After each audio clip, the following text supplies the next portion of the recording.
Pada zaman Herodes, Raja Yudea, adalah seorang imam yang bernama Zakaria dari rombongan Abia. Istrinya juga berasal dari keturunan Harun, namanya Elisabet.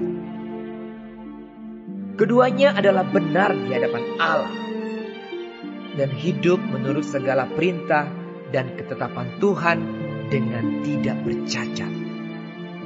Tetapi mereka tidak mempunyai anak, sebab Elisabet mandul dan keduanya telah lanjut umurnya.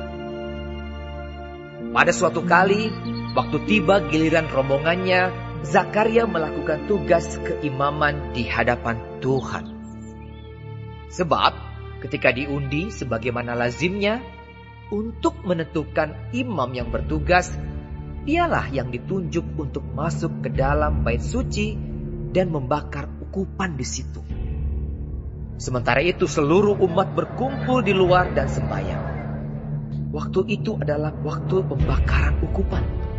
Maka tampaklah kepada Zakaria seorang malaikat Tuhan berdiri di sebelah kanan mezbah pembakaran ukupan. Melihat hal itu ia terkejut dan menjadi takut. Tetapi malaikat itu berkata kepadanya, "Jangan takut, hai Zakaria, sebab doamu telah dikabulkan, dan Elisabet istrimu akan melahirkan seorang anak laki-laki bagimu, dan haruslah engkau menamai dia Yohanes. Engkau akan bersukacita dan bergembira, bahkan banyak orang akan bersukacita atas kelahirannya itu.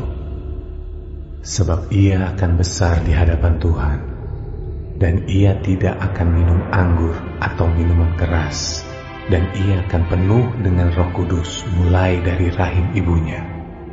Ia akan membuat banyak orang Israel berbalik kepada Tuhan Allah mereka, dan ia akan berjalan mendahului Tuhan dalam roh dan kuasa Elia, untuk membuat hati bapa-bapa berbalik kepada anak-anaknya, dan hati orang-orang durhaka kepada pikiran orang-orang benar, dan dengan demikian menyiapkan bagi Tuhan suatu umat yang layak baginya." Lalu kata Zakaria kepada malaikat itu, "Bagaimanakah aku tahu bahwa hal ini akan terjadi? Sebab aku sudah tua dan istriku sudah lanjut umurnya." Jawab malaikat itu kepadanya, "Akulah Gabriel yang melayani Allah, dan aku telah diutus untuk berbicara dengan engkau dan untuk menyampaikan kabar baik ini kepadamu. Sesungguhnya engkau akan menjadi bisu dan tidak dapat berkata-kata sampai kepada hari di mana semuanya ini terjadi, karena engkau tidak percaya akan perkataanku yang akan nyata kebenarannya pada waktunya." Sementara itu orang banyak menanti-nantikan Zakaria. Mereka menjadi heran bahwa ia begitu lama berada dalam bait suci. Ketika ia keluar, ia tidak dapat berkata-kata kepada mereka dan mengertilah mereka bahwa ia telah melihat suatu penglihatan di dalam bait suci. Lalu ia memberi isyarat kepada mereka, sebab ia tetap bisu. Ketika selesai jangka waktu tugas jabatannya, ia pulang ke rumah. Beberapa lama kemudian Elisabet istrinya mengandung, dan selama 5 bulan ia tidak menampakkan diri. Katanya, "Inilah suatu perbuatan Tuhan bagiku, dan sekarang ia berkenan menghapuskan aibku di depan orang."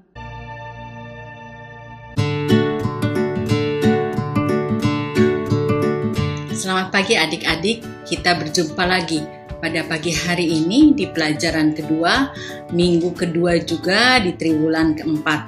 Judulnya pada pagi hari ini tentang keajaiban janji kelahiran Sang Pembuka Jalan. Diambil dari kitab Lukas pasal 1 ayat 5 sampai dengan 25. Nah, sebelumnya kita akan berdoa terlebih dahulu. Kami mau bersyukur kepadamu Tuhan Yesus pada pagi hari ini.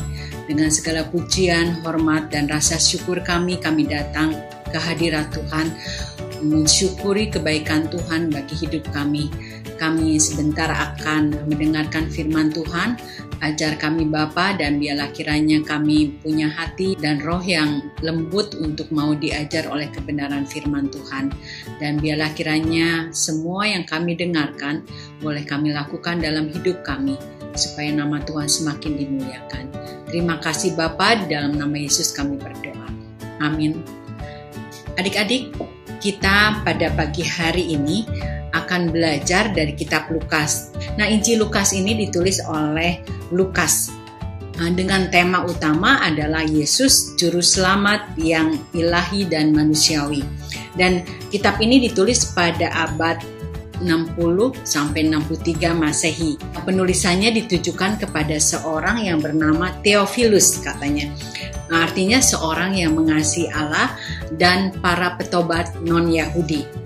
Maksud Lukas menuliskannya supaya gereja yang terdiri dari orang-orang non-Yahudi mengetahui kisah lengkap mengenai permulaan kekristenan.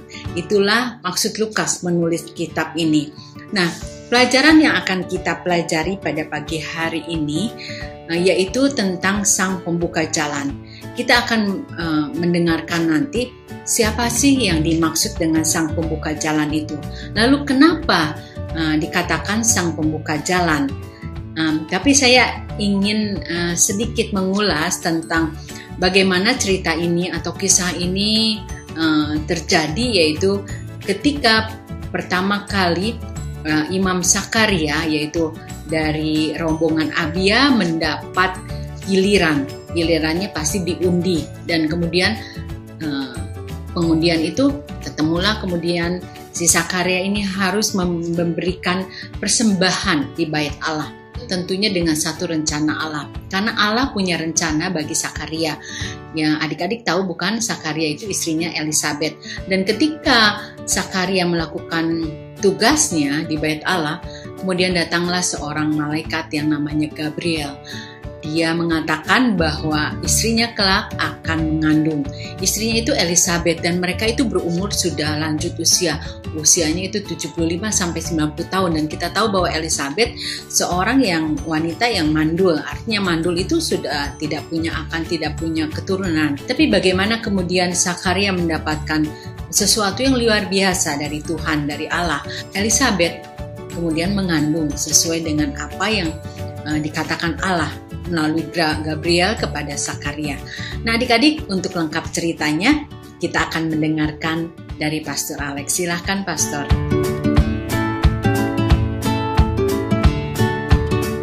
Bapak, Ibu, Saudara-saudari, adik-adik yang sangat dikasihi oleh Tuhan Yesus. Renungan firman Tuhan kali ini, temanya adalah keajaiban janji kelahiran Sang Pembuka Jalan. Renungan ini adalah mengenai Yohanes Pembaptis, atau tepatnya Nabi Yohanes. Ayat emas kita untuk renungan kali ini adalah dari Matius 11 ayat 14. Matius 11 ayat 14, firman Tuhan berkata, "Dan kalau kalian mau percaya, Yohanes itulah Elia yang kedatangannya sudah dinubuatkan." Ayat ini saya ambil dari Alkitab versi bahasa Indonesia sehari-hari. Adapun ayat-ayat lain di renungan firman Tuhan kali ini saya ambil dari Alkitab bahasa Indonesia versi terjemahan baru. Di Matius 11 ayat 14, Tuhan Yesus sendiri dengan jelas mengatakan bahwa kedatangan Nabi Yohanes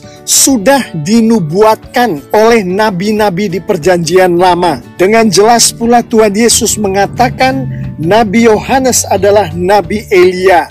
Mari kita lihat beberapa nubuat yang disampaikan oleh nabi-nabi Tuhan di dalam Perjanjian Lama, dan bagaimana nubuat-nubuat itu ditepati di Perjanjian Baru. Yang pertama adalah nubuat tentang Nabi Yohanes yang disampaikan oleh Nabi Yesaya. Yesaya 40 ayat 3 dan 5. ada suara yang berseru-seru, "Persiapkanlah di padang gurun jalan untuk Tuhan. Luruskanlah di padang belantara jalan raya bagi Allah kita. Setiap lembah harus ditutup dan setiap gunung dan bukit diratakan. Tanah yang berbukit-bukit harus menjadi tanah yang rata dan tanah yang berlekuk-lekuk menjadi dataran. Maka kemuliaan Tuhan akan dinyatakan dan seluruh umat manusia akan melihatnya bersama-sama. Sungguh Tuhan sendiri telah mengatakannya." Mengenai nubuatan ini, firman Tuhan dari Matius 3 ayat 1-3 mengatakan, "Pada waktu itu tampillah Yohanes Pembaptis di padang gurun Yudea dan memberitakan, 'Bertobatlah sebab kerajaan surga sudah dekat.' Sesungguhnya dialah yang dimaksudkan Nabi Yesaya ketika ia berkata, 'Ada suara orang yang berseru-seru di padang gurun, persiapkanlah jalan untuk Tuhan, luruskanlah jalan baginya.'" Dengan jelas firman Tuhan di Injil Matius pasal 3 ayat 1-3 ini menunjukkan penggenapan dari nubuatan yang disampaikan oleh Nabi Yesaya tentang Nabi Yohanes atau Yohanes Pembaptis itu. Nabi kedua yang nubuatannya tentang Nabi Yohanes akan kita perhatikan adalah Nabi Maleaki. Di Maleaki 3 ayat 1 firman Tuhan berkata, "Lihat, aku menyuruh utusanku supaya ia mempersiapkan jalan di hadapanku. Dengan mendadak Tuhan yang kamu cari itu akan masuk ke bait-Nya. Malaikat perjanjian yang kamu kehendaki itu sesungguhnya ia datang." Firman Tuhan semesta alam. Mengenai nubuatan Nabi Maleaki ini, Tuhan Yesus sendiri berkata di Injil Matius 11 ayat 9-10. "Jadi untuk apakah kamu pergi melihat nabi? Benar, dan aku berkata kepadamu, bahkan lebih daripada nabi. Karena tentang dia ada tertulis, 'Lihatlah, aku menyuruh utusanku mendahului engkau. Ia akan mempersiapkan jalanmu di hadapanmu.'" Di ayat-ayat ini Tuhan Yesus berbicara mengenai penggenapan nubuat yang disampaikan oleh Nabi Maleaki mengenai Nabi Yohanes. Di Maleaki 4 ayat 5-6 firman Tuhan, "Sesungguhnya aku akan mengutus Nabi Elia kepadamu menjelang datangnya hari Tuhan yang besar dan dahsyat itu. Maka ia akan membuat hati bapa-bapa berpaling kepada anak-anaknya dan hati anak-anak kepada bapa-bapanya, supaya jangan aku datang memukul bumi sehingga musnah." Mengenai Maleaki 4 ayat 5 dan 6 ini, firman Tuhan di Injil Lukas 1 ayat 17 berkata, "Dan ia akan berjalan mendahului Tuhan dalam roh dan kuasa Elia untuk membuat hati bapa-bapa berbalik kepada anak-anaknya dan hati orang-orang durhaka kepada pikiran orang-orang benar, dan dengan demikian menyiapkan bagi Tuhan suatu umat yang layak baginya." Injil Lukas 1 ayat 17 ini semakin memperjelas bahwa yang disebut di Maleaki 4 ayat 5-6 adalah Nabi Yohanes. Bapak, Ibu, Saudara-saudari, adik-adik yang sangat dikasihi oleh Tuhan Yesus, mari kita melihat lebih dalam mengenai nubuatan akan Nabi Yohanes yang disampaikan oleh Nabi Maleaki di kitab Maleaki pasal 4 ayat 4-6 ini. Di Maleaki 4 ayat 4, 5, dan 6 ini, saya ingin kita semua mengkonsentrasikan perhatian kita kepada keajaiban yang Tuhan lakukan untuk membalikkan hati umat-Nya. Di Maleaki 4 ayat 4, firman Tuhan mengatakan, "Ingatlah kepada Taurat yang telah kuperintahkan kepada Musa, hambaku, di Gunung Horeb untuk disampaikan kepada seluruh Israel, yakni ketetapan-ketetapan dan hukum-hukum. Sangat jelas disampaikan oleh firman Tuhan ini bahwa Tuhan menghendaki umatnya untuk mengingat ketetapan dan hukumnya, untuk mengingat firman Tuhan. Kita mengetahui dari konteks Alkitab bahwa firman Tuhan yang disampaikan oleh Tuhan kepada hambanya Musa untuk disampaikan kepada seluruh umatnya, membimbing umatnya di masa Nabi Musa itu. Kita melihat di konteks Alkitab pula, khususnya di konteks Perjanjian Baru, bahwa firman Tuhan membimbing di masa Yohanes, membimbing di masa Tuhan Yesus. Bahkan hari-hari ini firman Tuhan membimbing umat Tuhan di masa saya dan Anda hidup sebagai anak-anak Tuhan, sebagai pengikut-pengikut Yesus.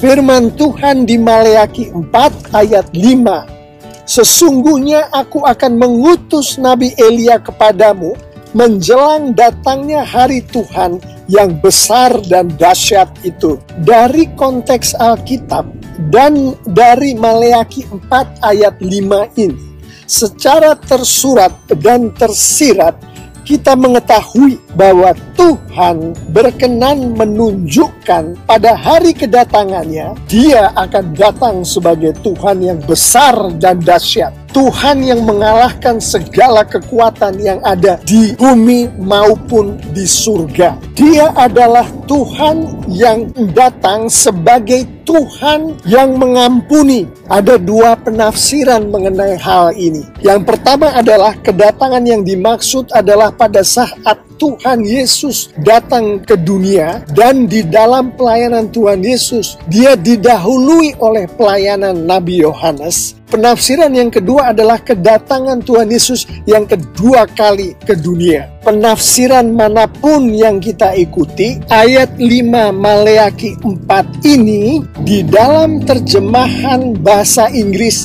dari bahasa aslinya, bahasa Inggrisnya adalah dreadful, bahasa aslinya yaitu bahasa Ibraninya adalah Yare, yang kalau di Indonesia kan mengerikan. Tuhan bukan hanya memberitahukan kepada umatnya bahwa pada saat Dia datang sebagai Tuhan yang besar dan dahsyat, tetapi Tuhan juga memberitahukan bahwa Dia akan datang dan kedatangannya akan disertai dengan penghakiman, dengan kengerian, dengan ketakutan bagi orang-orang yang tidak mengikuti kehendak Tuhan. Tuhan memberitahukan mengenai Yare ini karena Tuhan bermaksud mengampuni umatnya yang melakukan kesalahan, yang meminta ampun padanya dan bertobat. Akan datangnya Tuhan sebagai Tuhan yang besar dan dahsyat, sebagai Tuhan yang penuh pengampunan. Tuhan mengutus nabinya, Nabi Yohanes, untuk memberitakannya kepada umatnya terlebih dahulu sebelum Tuhan datang, sebelum Tuhan Yesus datang. Di Maleakhi 4 ayat 6 firman Tuhan, maka Ia akan membuat hati bapa-bapa berbalik kepada anak-anaknya dan hati anak-anak kepada bapa-bapanya, supaya jangan aku datang memukul bumi sehingga musnah. Di sini secara tersurat dan tersirat dan juga di dalam konteks Alkitab kita mengetahui bahwa Tuhan mempergunakan hambanya. Tuhan mempergunakan Nabi Elia, Tuhan mempergunakan Nabi Yohanes. Tuhan melalui Roh Kudusnya mempergunakan hamba-hambanya itu untuk mempersatukan ayah dan anak. Penafsiran pertama mengenai hal ini adalah ayah dan anak secara harafiah. Penafsiran kedua mengenai hal ini adalah anak, yang di sini adalah umat Tuhan, dengan Bapa yang di sini adalah Tuhan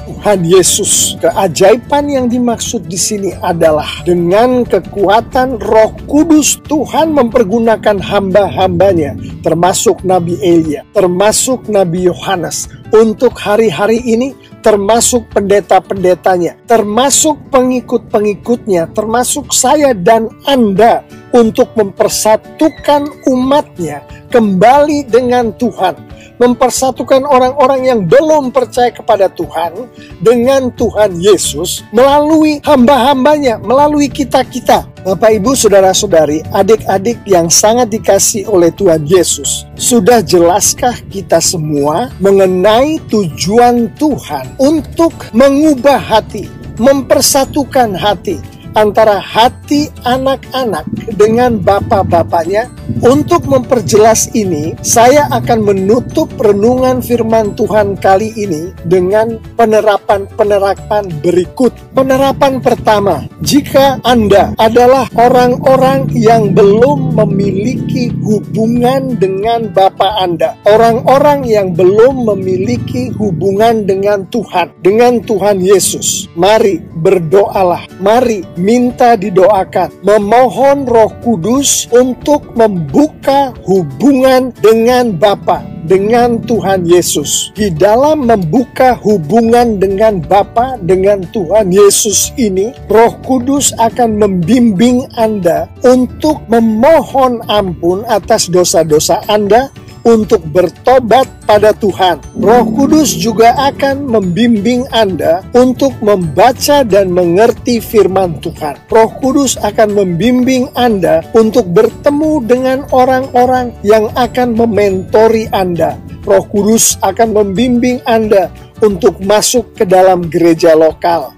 Jika Anda termasuk di kelompok orang-orang yang sudah mengetahui tentang Bapa, tentang Tuhan Yesus, namun belum sungguh-sungguh menghidupi apa yang Anda ketahui tentang Tuhan Yesus itu, artinya Anda belum menjadi pengikut Yesus, anak Tuhan yang sudah lahir baru, maka berdoalah, memohon Roh Kudus untuk memperbaiki atau meningkatkan hubungan yang sudah Anda miliki dengan Bapa, dengan Tuhan Yesus. Mintalah bantuan sesama anak-anak Tuhan untuk mendoakan Anda. Anda lakukan itu, saya mengimani Roh Kudus akan memperbaiki hubungan Anda dengan Bapa, dengan Tuhan Yesus, meningkatkan hubungan Anda dengan Bapa, dengan Tuhan Yesus. Roh Kudus antara lain akan membimbing Anda untuk selalu bertobat,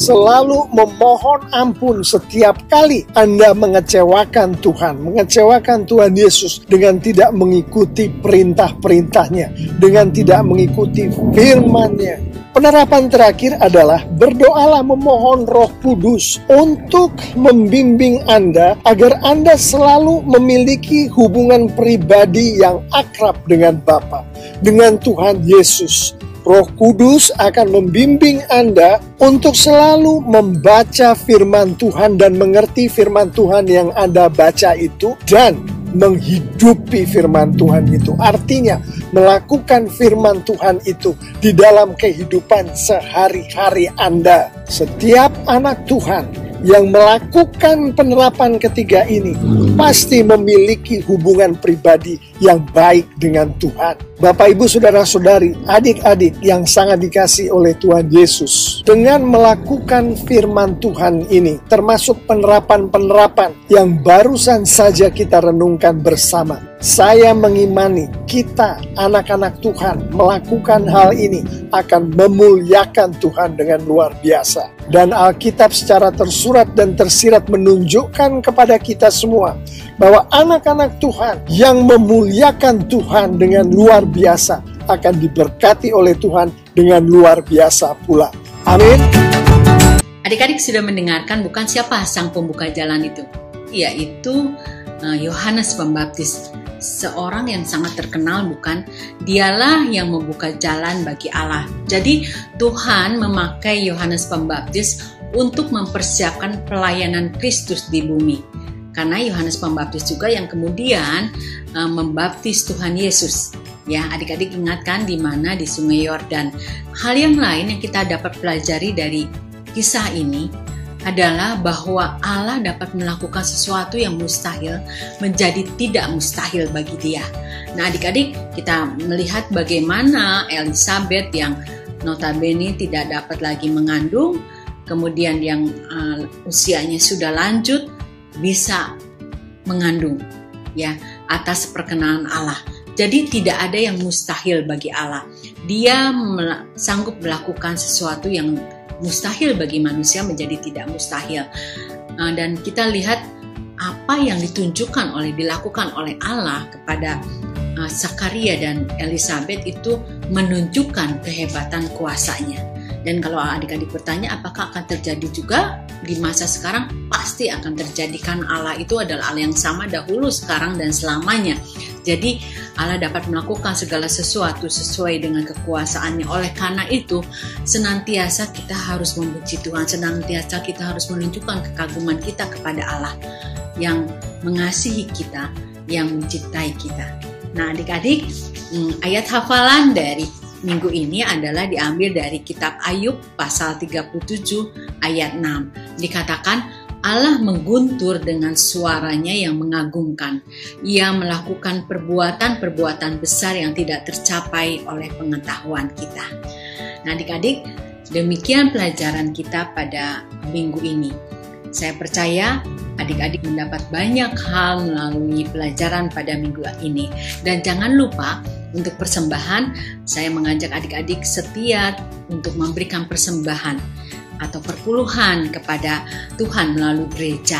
Adik-adik bisa mengumpulkannya dari minggu ke minggu dan kemudian nanti pada akhir triwulan seperti biasa kita akan mengirimkan atau mentransferkan ke rekening ini. Ya, atau adik-adik kalau adik-adik mau mentransfernya silahkan kepada rekening yang diperlihatkan. Oke, kita akan berdoa dan mengakhiri pelajaran kita pada pagi hari ini. Mari kita berdoa.